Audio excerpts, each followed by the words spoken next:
Hello everyone, welcome back to my channel. कैसे हैं आप सब? आई होप आप सब बहुत अच्छे होंगे। तो भाई सुबह सुबह का टाइम है और बज गए हैं 8। तो 1 घंटे से आज थोड़ा सा लेट ही उठी थी, मतलब 6:45 के करीब उठी आज। अलार्म बजा था 5:30 बजे, बट बिल्कुल नींद नहीं खुली थी क्योंकि कल मार्केट में बहुत ज़्यादा चलना फिरना हो गया था, तो थकान हो गई थी, तो नहीं उठ पाई। खैर उठ के थोड़ा बहुत समेटा समेटी करी है, और पीछे वाला जो रूम था ऊपर, जहाँ पर मेरी साड़ियाँ वगैरह सब बॉक्स में ऊपर रखी हुई हैं पैक करके, उन सबको नीचे निकलवाया है। और अब उनकी मैं पैकिंग स्टार्ट करूँगी। आज मैंने सोचा आज स्टिचिंग का काम नहीं ही करती हूँ, आज ब्रेक देती हूँ क्योंकि घर बहुत फैल रहा है, तो घर थोड़ा सा ठीक करती हूँ, फिर अगर टाइम मिला तो स्टिचिंग करूँगी, नहीं तो नहीं करूँगी, कल करूँगी। क्योंकि एक बार अगर मशीन लेके बैठ जाओ ना, फिर नहीं उठा होता है, क्योंकि फिर ऐसा लगता है कि पहले ये वाला काम ख़त्म कर लो फिर ही उठो, वरना बड़ी दिक्कत हो जाती है। तो इसीलिए आज मैंने वो वाला काम जो है ना वो ड्रॉप किया है, और आज घर का थोड़ा सा सलीका देखते हैं यार, बहुत फैल गया है। क्योंकि क्या हुआ ना, नीचे वाला रूम क्लीन किया था तो वहाँ से जो भी एक्स्ट्रा सामान था वो हमने ऊपर पहुँचा दिया था, तो अब उसको सेटल करके रखना है। हाँ, तो करते हैं काम शुरू। थकान तो अभी भी हो ही रही है, बट लेट इट बी, काम तो करना ही है। आज वो ऊपर वाला रूम में सेट करूँगी, बाकी तो खैर पूरा घर सेट है, बाकी में कोई दिक्कत नहीं है, सिर्फ वही रूम बचा हुआ है। तो चलो भाई शुरू करते हैं काम। दीदी भी 9 बजे तक आएंगी, फिर बनाएंगे खाना। भूख आजकल है ना, सुबह अगर जल्दी उठ जाओ तो यार इतनी भूख लग जाती है ना मुझे, तो पता नहीं क्या ही भुक्कड़ हो गई हूँ। खाना इतना सा होता है लेकिन भूख लग जाएगी। भले ही मतलब कैसी भूख लगती है, बहुत तेज़ से लगेगी, भले सिर्फ 2 बिस्किट खा लूँ उसी में मेरा पेट भर जाएगा। चिड़िया जैसा चुगना है लेकिन चुगना ज़रूर है, तो वो वाला होता है। तो भाई मुझे तो भूख लग जाती है। खैर अब सुबह सुबह तो क्या ही खाओ, अब सीधा खाना ही हो जाएगा। फिर जब दीदी आती है ना तो पूरा खाना ही हो जाता है, फिर उस टाइम पे रोटी सब्ज़ी जो बनती है वही खा लेती हूँ, कोई अलग से नाश्ता नहीं, कोई कुछ नहीं। और देखिए फिर उसके बाद है ना, फिर भूख नहीं लगेगी दोपहर में। 10 बजे जो खाना खाएंगे ना तो फिर लंच स्किप हो जाता है, फिर 4-5 बजे हल्की सी भूख लगती है। उसमें भी खाया तो ठीक है, नहीं तो कोई दिक्कत नहीं है, डिनर में ही हो जाए, तो ऐसा रूटीन चल रहा है आजकल खाने का। तो हाँ चलो भाई, और पता है नया नाटक क्या हो गया है? कल पता चला हमको, इतना मूड भी खराब हुआ कि हमारी गाड़ी नीचे से, जो जहाँ पे मतलब चूहा जाने की जगह होती है ना, जहाँ से चूहे वगैरह अंदर चले जाते हैं, उसमें हमने पहले से ही ना उसको जो कवर कराते हैं वो करा दिया था, बट पता नहीं समहाउ कहीं से जगह होगी बची होगी। भाई साहब चूहा महाराज अंदर चले गए हैं और अच्छा खासा नुकसान किया है। वायरिंग जो है ना, इतनी सारी उसने वायरिंग जगह जगह से काटी है। एसी में भी एसी की वायरिंग भी काटी है, और वो पता ऐसे ही चला कि एसी चलना बंद हुआ, तो कैसे बंद हुआ, तो दिखवाया तो मालूम पड़ा कि अंदर जब पूरा बोनट वगैरह सब खुला है तो डैशबोर्ड वगैरह सब कुछ खोल के देखा तो पूरी वायरिंग काट रखी है चूहे ने। भाई साहब 30-35 हज़ार का फटका लगा है। इतना मूड ख़राब हुआ ना कल कि यार ये क्या बात हुई यार, बताओ, हद हो गई। अब बैठे बिठाए इसको कहते हैं नुकसान। तो कल से, इसीलिए कल हम बाइक से गए थे, इतना सारा सामान भी बाइक से लाना पड़ा क्योंकि गाड़ी वहीं पर थी। परसों शाम को छोड़ी थी गाड़ी, मतलब परसों दोपहर में ये दिखाने गए थे कि क्या प्रॉब्लम हो गई है, एसी नहीं चल रहा है, एक बार देखो। तो उन्होंने कल भी वहीं पर रखी, तो कल हम देख कर आए। तो मेरा तो इतना मूड ख़राब हुआ, तो इसीलिए मैंने वहाँ पे व्लॉग भी नहीं किया, क्योंकि सुनते ही मेरा तो दिमाग ख़राब हो गया था, तो मुझे कुछ सूझा ही नहीं। कहा यार ये क्या बकवास है, ये देखो। अब जबकि पहले से प्रिकॉशन लिया था, बट उन्होंने बताया एक और जगह कि देखिए यहाँ से चूहे अंदर घुस रहे हैं। तो अब तो फिर अजय ने बोला भाई साहब अब पूरा बोनट वोनट सारा डैशबोर्ड सब कुछ खुला ही है, तो अब आप हर जगह देख लो, जहाँ भी पॉसिबिलिटी है घुसने की उसको पैक कर दो। इसको कहते हैं कंगाली में आटा गीला। त्योहार सर पे है, और ये अब यार एकदम से अगर 30-35 हज़ार रुपया निकलेगा जेब से तो दिक्कत तो होती ही है, कुछ भी हो जाए। हाँ, क्या किया जाए, बट कुछ नहीं कर सकते, ऐसे ही खर्चे आते रहते हैं। और दूसरा क्या हुआ है, एक के बाद एक कांड हो ही रहा है। मतलब दूसरा ये हुआ है कि जूजू के कान में कोई दिक्कत हो गई है, अब वो देखने भी नहीं दे रही है, सिर्फ ना यूँ मुंह टेढ़ा करके, वो कान उसका पूरा झुका हुआ है और मुंह टेढ़ा करके और चिल्ला रही है। हाथ लगा रहे ना तो एकदम हाथ भी नहीं लगाने दे रही, देखने भी नहीं दे रही है। तो ये और दिक्कत हो गई है। अब आज उसको फिर दिखाने लेके जाना है कि यार क्या प्रॉब्लम हो गई है ऐसी। एक के बाद एक कुछ ना कुछ चल ही रहा है। अभी ब्रूनो का था, ब्रूनो थोड़ा सा सेटल हुआ, जिनी के साथ हो गया, अब जिनी थोड़ी सी सेटल हुई है तो जूजू ना। खैर चलिए आज देखते हैं कि आज शाम को जाएंगे उसको दिखाने या कल शाम को जाएंगे, जैसा भी पॉसिबल होगा उसको दिखाना तो है ही। तो चलिए फ़िलहाल के लिए तो भाई घर के काम शुरू करते हैं।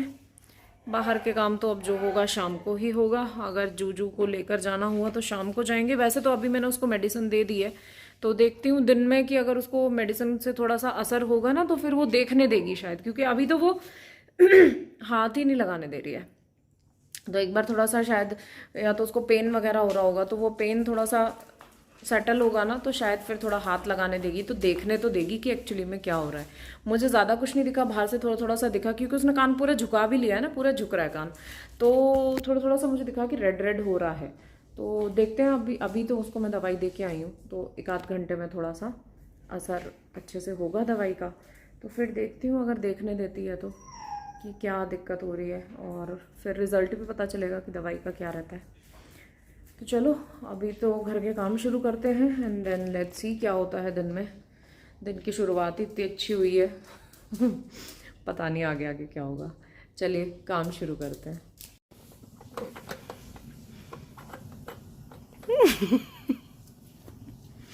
ये देखो सब सीख गई है, वो खटाक खटाक अपने मुंह से उनको निकाल रही है और स्लाइड कर करके खा रही है। चतरी राम, ये देखो सब आ गया उसको। इंटेलिजेंट जूजू, चतुर चालाक लोमड़ी।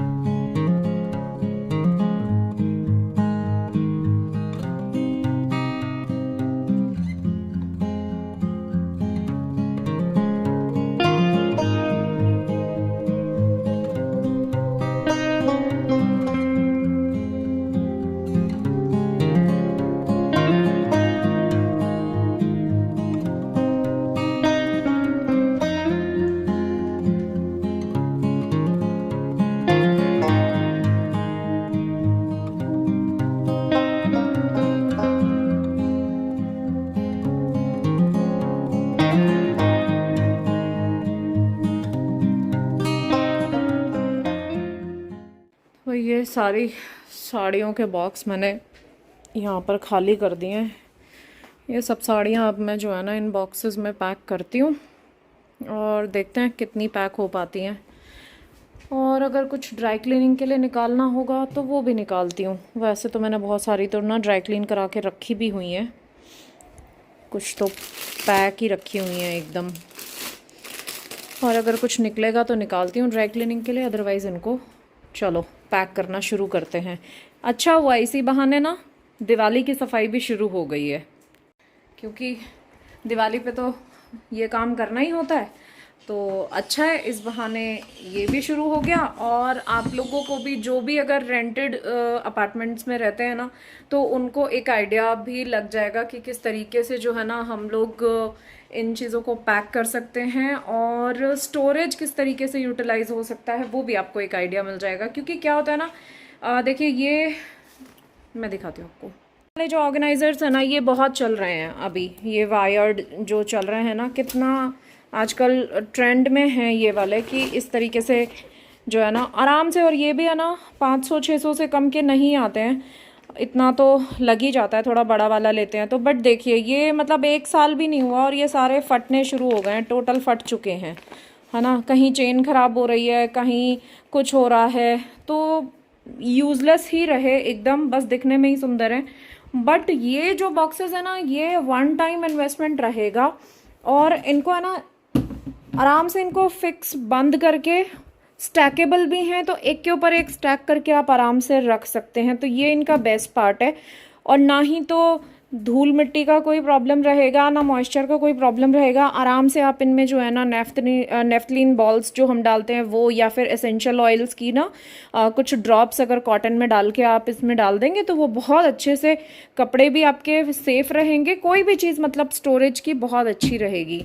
तो मुझे ये आइडिया सबसे ज़्यादा अच्छा लगा। और ख़ासकर हम रेंटेड लोगों के लिए तो बहुत ज़्यादा सही है कि यार कम से कम ट्रांसपोर्टेशन में भी बहुत अच्छा है कि एज़ इट इज़ अपना उठ के पैक हो जाएंगे और चली जाएंगी चीज़ें।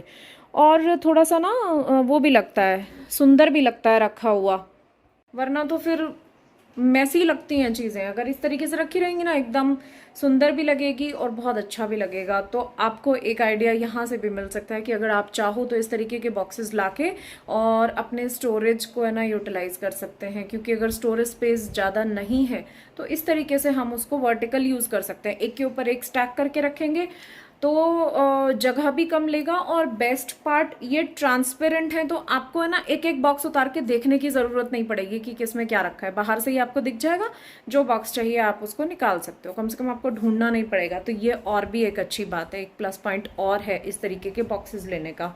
तो ये जो मार्केट में सबसे बड़ा साइज़ अवेलेबल था ना, मैं वही लेकर आई हूँ। और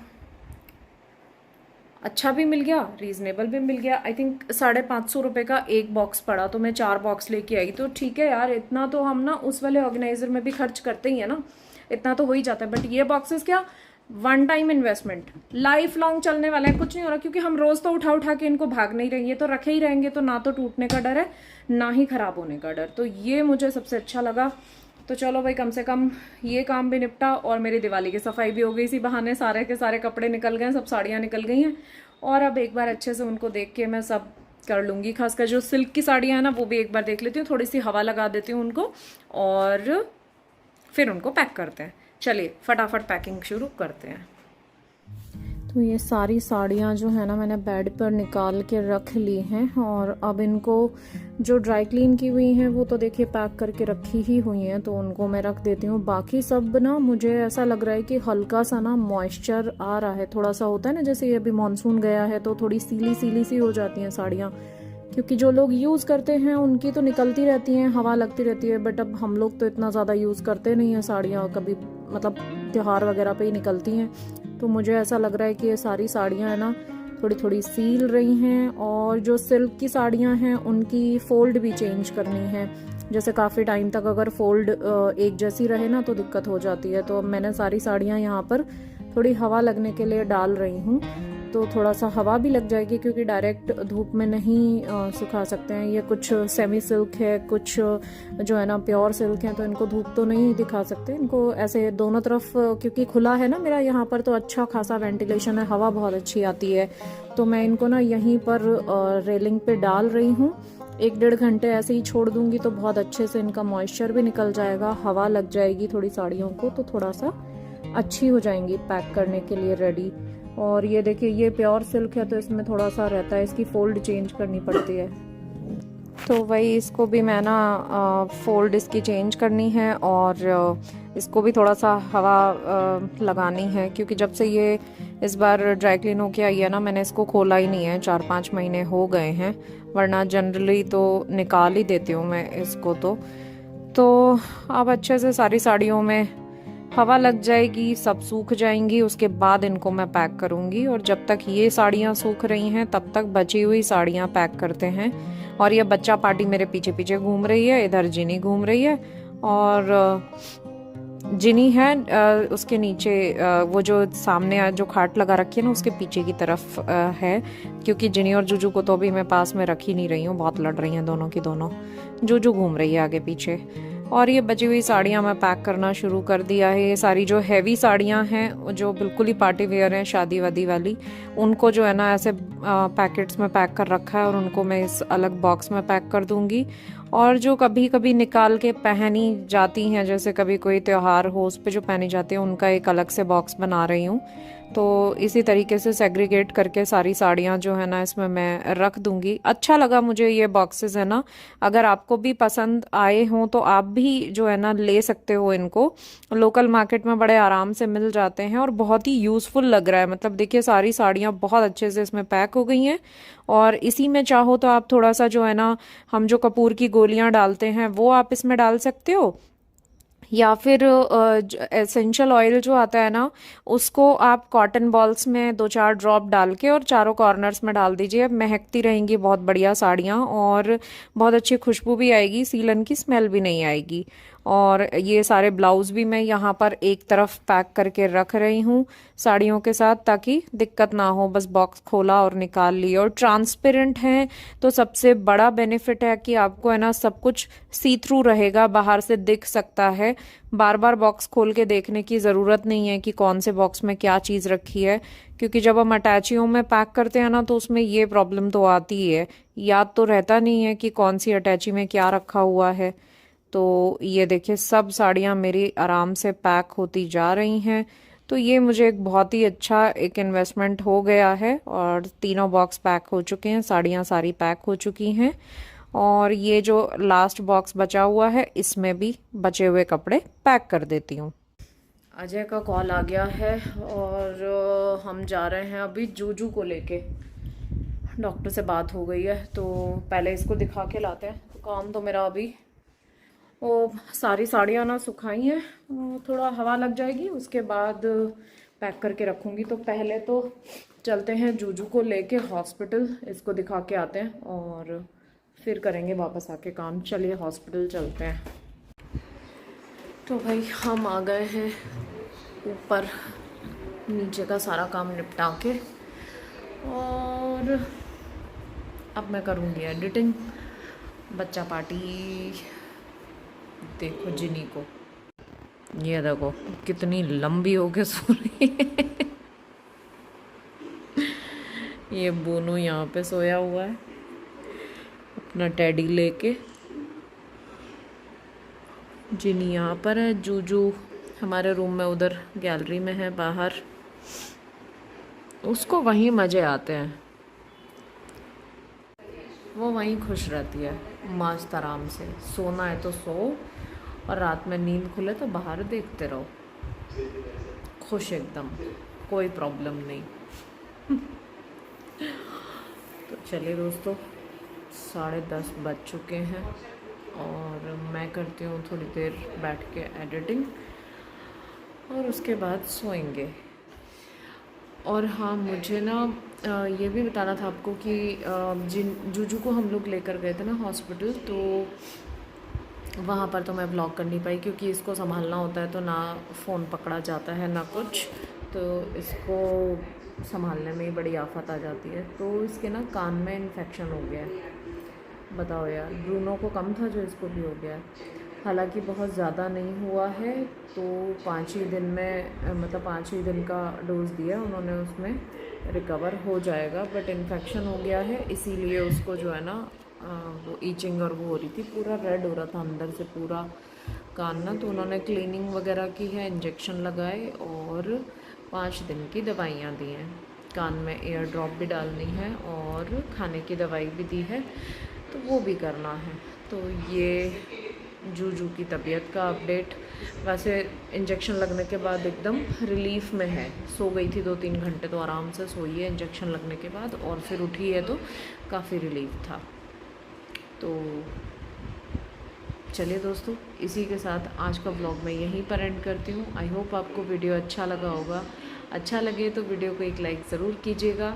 मैं मिलती हूँ कल आपसे एक नए व्लॉग में, तब तक के लिए अपना खूब सारा ख्याल रखिए। Take care, bye bye and good night.